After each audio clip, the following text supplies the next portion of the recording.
Hello, everyone. We're here to talk about some tips for closing argument from the defense perspective. So the first tip is you would like to go through and point out facts to the jury that undermine prosecution proving each element of the case. So for example, I'll give you an example of what that means. The prosecution in a burglary case would have to prove that the defendant, who's your client, was intended at the time they entered the building to rob the person. So they actually have to prove the prosecution intent. They're going to have to show some facts to support that. Well, we as the defense want to find facts to do the opposite. We want to find facts that undermine that element of intent.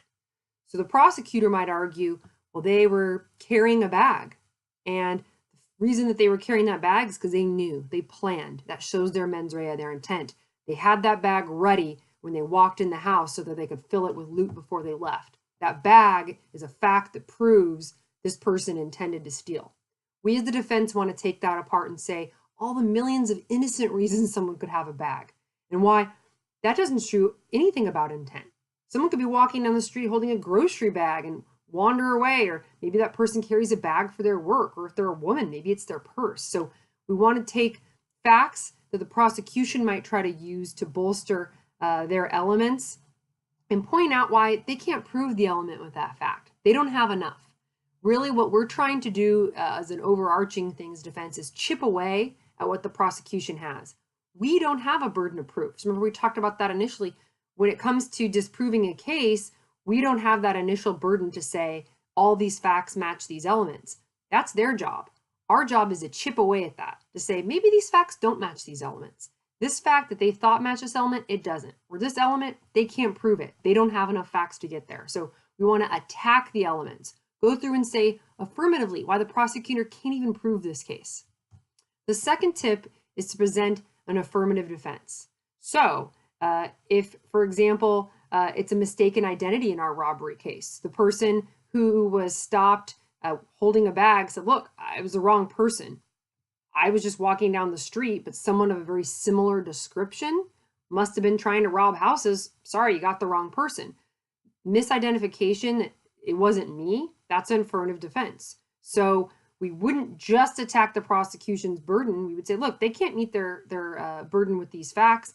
But beyond that, even if for some hypothetical reason they could, we've got an affirmative defense.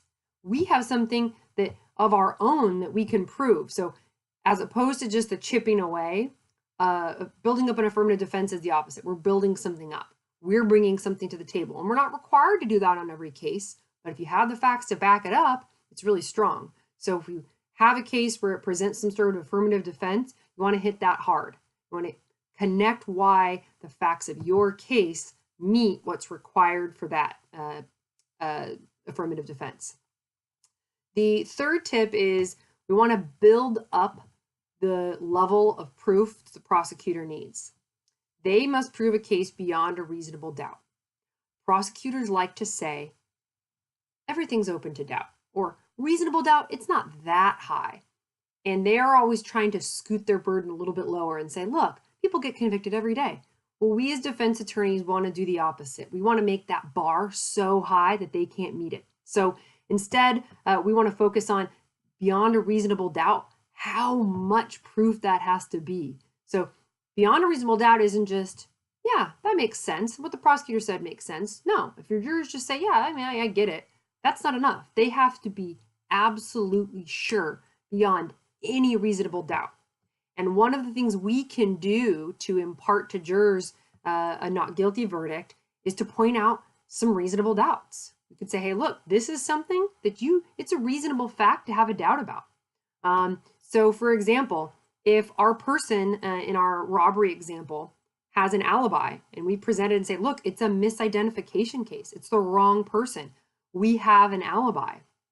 And we want to go through and say, is it reasonable to believe that my client was at work that day as the witness, their alibi witness came in and said? If that's reasonable and you believe it, that's a doubt. That's a reasonable doubt. It doesn't have to be some earth-shattering last-minute television moment where a witness runs in with evidence. It's just regular old evidence. If you believe that regular old evidence, if it makes sense to you as a juror, that's reasonable. And if it is something that makes you doubt, I don't know if this person did it. If anything in your brain says, I don't know if this person did it, that's a reasonable doubt, and then you shouldn't convict. So we want to make sure that we explain to jurors how very high this burden is and how the prosecution hasn't met it. And number two, we have some sort of affirmative defense potentially to present that would undermine the prosecutor meeting that burden. And thirdly, make sure we reinforce how high that burden really is, that it's not just convincing a bunch of jurors that this is possibly what happened or could be what happened. They have to be really darn sure it's the highest burden in the whole land. And we want to make sure that we stress that to them so that they don't accept anything less than that really high bar that's being set for the prosecutor.